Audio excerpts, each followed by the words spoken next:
si vous avez la foi, tu diras cette montagne. La montagne, ça veut dire quoi? La montagne, c'est, il faut être dans l'esprit, donc c'est surnaturel. La montagne veut dire une grande difficulté. Alléluia. Il dit, tu diras difficulté, va de là, jette-toi dans la mer. Qu'est-ce que ça veut dire? Une grande montagne, ça veut dire une grande puissance, n'est-ce pas, non? Mais la puissance qui agit en toi est plus puissante que la puissance qui est dans le monde.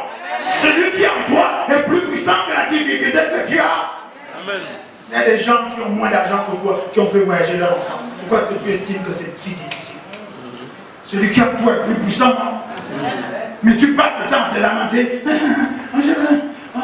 Ma petite soeur, oh mon oncle, oh papa, oh là là, non, c'est toi. Et ordonne à cette montagne, au nom de Jésus-Christ de Nazareth, celui qui a moi est plus puissant que celui qui est dans le monde. J'ordonne que mon enfant voyage. J'ordonne que tel, toi, tu dois faire la traduction, toi, aux affaires étrangères. J'ordonne ceci. Seigneur, tu m'envoies chez qui? Demandez au Seigneur, il dit à toute chose, faites connaître vos besoins, au lieu de vous lamenter. Amen. Alléluia. Celui qui habite avec un homme, bien qu'il est avec un homme qui n'est pas croyant, bien qu'il croit simplement comme ça, mais qui consente à habiter avec cette personne, mais surtout qu'il épouse. Dans ce cas, pardon. Alléluia. Jésus a simplement trouvé le feuillage. Maintenant, je termine avec ça. Le feuillage, il a vu loin, n'est-ce pas, non? De loin, il a vu que le figuier avait le feuillage, n'est-ce pas, non? Oh, vous êtes là? Oui. Je suis dans Marc 11, verset 12. Il a vu le feuillage. 13. Il dit, il s'est même approché. De loin, quand on te voit de loin, tu es une si belle femme, ce beau gars. Tu as dit le feuillage, quelque chose d'extérieur. À l'intérieur, bolot, pourri à l'intérieur. Tu vois à l'extérieur, là tu brilles. Mais à l'intérieur, tu détestes ta soeur. Tu détestes tes frères et sœurs. À l'intérieur, tu es orgueilleuse. À l'intérieur, tu es orgueilleux. On te voit loin, là, tu brilles, là, tout feu, tout flamme. Mais tu n'arrives pas à pardonner. Et tu ne veux pas te réconcilier avec ta soeur. Mais c'est quoi ça? C'est quoi cette famille? Il y a quoi là? Vous êtes des chrétiens? Vous avez le feuillage? Oui, vos feuillages. Vous ne voulez pas l'adorer? Oh Jésus, oh Jésus, oh.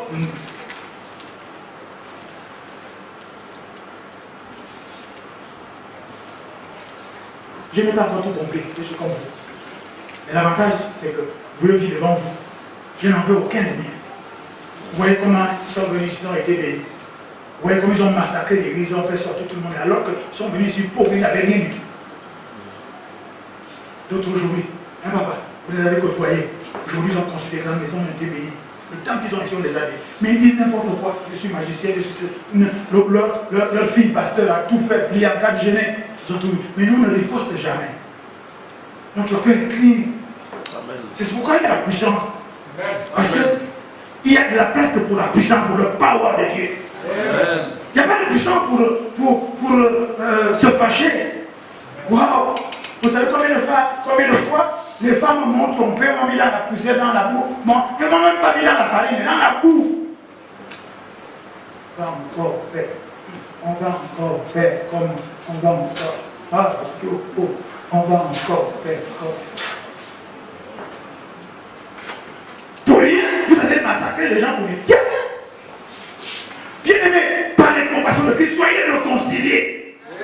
Amen. On peut sortir là, de cette église-là, sans se dire bonjour, sans se regarder comme ça. Vous discutez quoi? Vous êtes du même sang, vous êtes de la même famille, vous êtes beau, vous êtes belle. Réconciliez-vous. Il y a des bénédictions qui passent à côté de vous parce que vous n'êtes pas comment réconcilier. Pourquoi? Parce que vous jouez le Dieu du diable. Le diable vient pour séparer, disperser, égorger. S'il y a des problèmes dans tel foyer, problème dans un autre foyer, vous êtes deux hommes. Si ça ne va pas avec vos femmes, vous vous mettez ensemble, vous parlez et vous priez ensemble pour vos deux femmes, n'est-ce pas, non? Et si vous êtes des femmes, mettez-vous ensemble si ça ne va pas. Ma soeur, oui, viens, on se réunit. Il dit, si deux personnes sur cette terre s'accordent, deux seulement, on n'a pas dit un homme et une femme, si deux sœurs, si deux mamans s'accordent et demandent une quelconque chose, ils demandent n'importe quoi, qu'il soit dans la volonté de Dieu. Or, la volonté de Dieu, c'est que vous soyez bénis, que vous soyez en paix, que vous soyez mariés. Si vous êtes seulement à deux sœurs et que vous avez des difficultés, deux frères, vous avez des difficultés, mettez-vous ensemble et priez.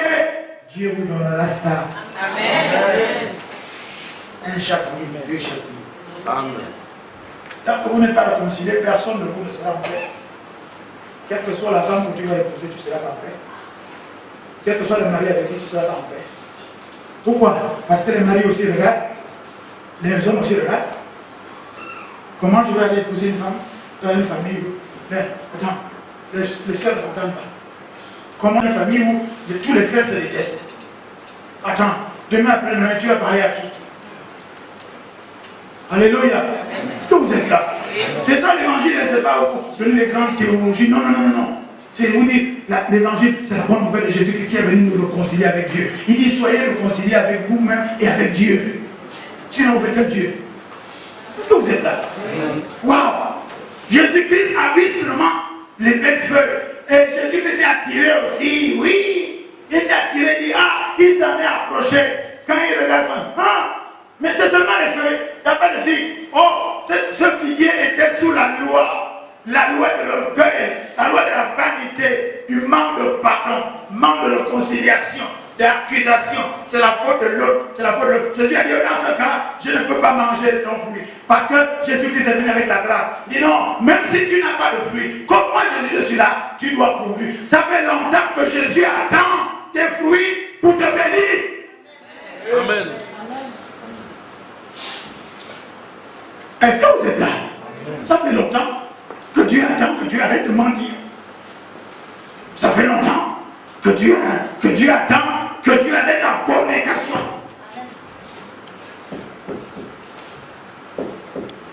Je dis, ça fait longtemps que Dieu attend que tu arrêtes l'orgueil.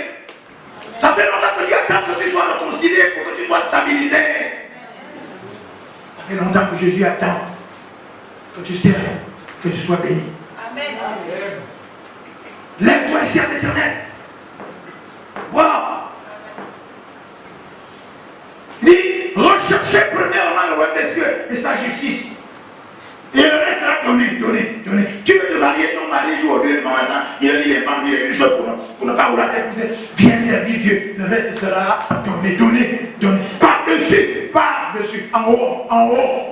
On appelle ça la cerise sur le gâteau. Serve Dieu, le reste sera donné. Il dit, si vous lisez Matthieu chapitre 6, un peu plus haut, il va vous dire que tiens, ces choses-là, ce sont les mondains qui les recherchent. Si tu viens à l'église, vous cherchez un mari, tu viens à l'église, vous cherchez un enfant, tu es un païen. Alléluia. Et tu es une femme, tu es une hyène. Païen et hyène. Une hyène.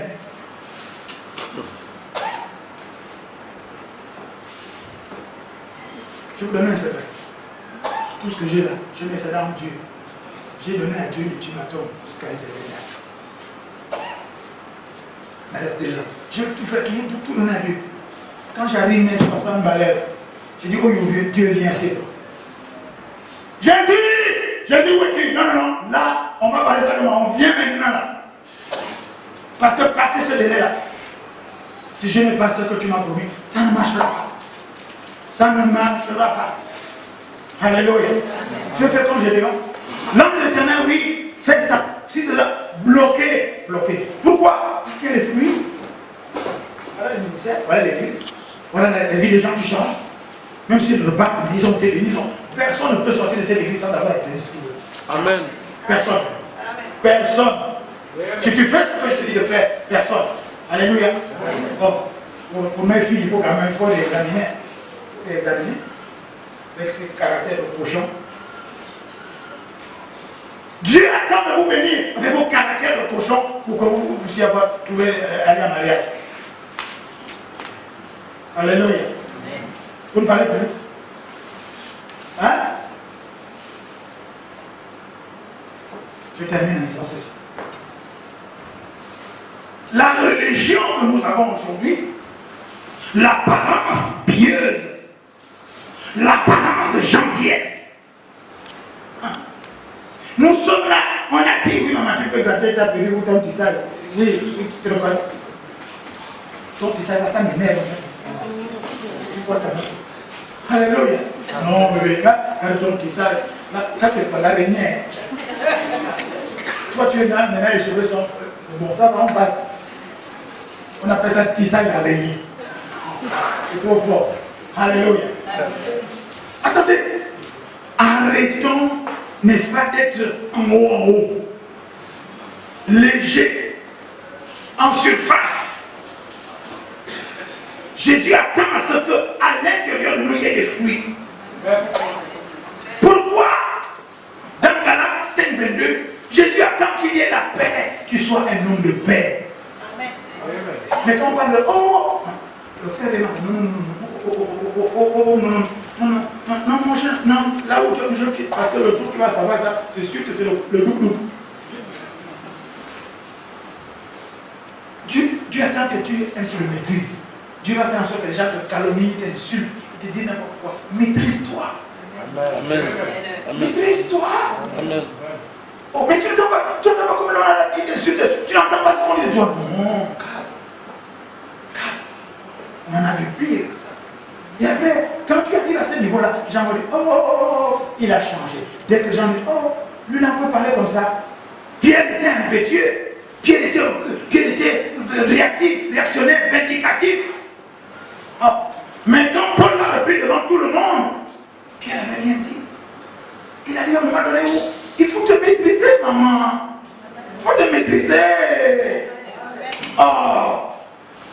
Tu parles, tant moins machin, tu parles, tu vas dans non, oh ça y est, je casse la baraque. Mais si tu casses la baraque, tu mets un incendie volontaire, un incendie sentimental, un incendie matrimonial, un incendie familial, un incendie maternel, fraternel, communautaire, ecclésiastique, bilinguisme. Tu te maîtrises quand? Il est temps d'être maman. On peut être maman étant toute jeune. On peut être maman étant la petite soeur. Quand la grande soeur gronde, tu ne dis rien. On peut être maman, déjà la grande soeur, quand la petite soeur fait son numéro, tu ne dis rien. On peut être papa étant jeune, le grand frère est un peu insensé, il répond n'importe quoi, mais tu restes calme. Je connais dans ma belle famille un jeune homme à qui tous les parents sont en train de tout confier alors que le grand frère est oui. Alléluia. Souvenez-vous, je ne suis pas l'aîné, hein, chez les récits. Je ne suis pas l'aîné des garçons. Hein. J'ai au-dessus de moi un grand frère. Mais quand il s'agit d'aller épouser une femme, on va dire, on va chercher le petit frère. Le grand frère vient, il peut s'asseoir là, mais c'est moi qui parle. C'est moi qui donne la place, c'est moi qui négocie.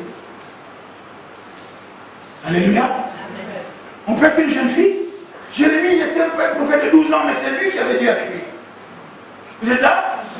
Il y avait plein de femmes à Jérusalem, à Nazareth. Il y avait plein de femmes. Mais Dieu envoie l'ange éternel sur une petite fille de 12 ans, dans une chambre, pour lui dire que c'est toi qui vas être l'enceinte du sauveur de ce monde. Le simple fait que cet homme-là vive avec toi, c'est déjà un choix. Mais il faut t'amender. Tu crois que c'est le tissage-là qui fait que tu ne sais pas le tissage qui fait que tu es resté. C'est parce que tu es déjà le choix de cet homme-là. Mais il y a quelque chose qui bloque. Il y a un fruit, il y a des fruits. La paix, l'amour, la joie, la patience, la félicité, le pardon. Waouh! C'est toujours un terrain d'affrontement. Dès que ta femme te dit quelque chose, quand et c'est comme ça que je te mets dehors. Hein. Comment? D'accord, moi je te mets dedans.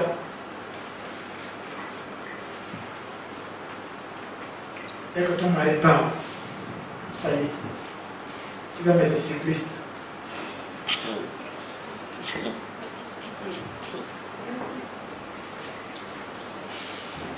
Je t'assure, c'est vrai, je te dis à qui je me parle. Je dis ça. Je te dis à qui ne pas vous parler comme ça là, devant les enfants. Si tu ne parles comme ça devant les enfants, c'est parce que tu réagis mal devant les enfants. On a déjà fatigué de te parler. Alléluia. C'est l'évangile. Encore une fois, je n'ai pas tout compris, je vis avec vous. Je vis avec vous. Il y a aussi des choses que moi aussi je suis encore en train d'apprendre. Mais l'avantage, c'est que le Saint-Esprit, je suis obligé de me soumettre. Vous êtes là? La conclusion générale, là où il y a Jésus-Christ, c'est la saison. Amen. La loi disait que ce n'était pas le moment des filles. C'est faux. Là où il y a Jésus-Christ, c'est le moment des filles. Vous êtes prêts? Là où il y a Jésus-Christ, c'est le moment de la gloire. Là où il y a Jésus-Christ, c'est le moment de la puissance. C'est le moment de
chez vous ou ailleurs, vous êtes bénis parce que vous avez compris que ceux qui sont en Jésus-Christ, les temps et les circonstances ont évolué. Nous ne sommes plus sous le coup de la loi. La loi du temps, la loi des semences, la loi des saisons, la loi des périodes, la loi du renouvellement. Tout nous, à chaque fois, où est Jésus-Christ, nous proclamons ces paroles et nous amenons ce qui n'existe pas en existence. Parce que la grâce et la vérité sont dotées par Jésus-Christ. Alors, la grâce, c'est la saison de toutes choses. Pendant le temps de la grâce, c'est maintenant le temps de la grâce. C'est le moment de croire. C'est le moment de dire à la montagne, ôte-toi de là et jette-toi dans la mer. Vous êtes bénis, shalom, shalom. Vous avez été avec l'excellent appelé l'apôtre Paul ici, l'ange éternel qui se tient devant vous. Shalom.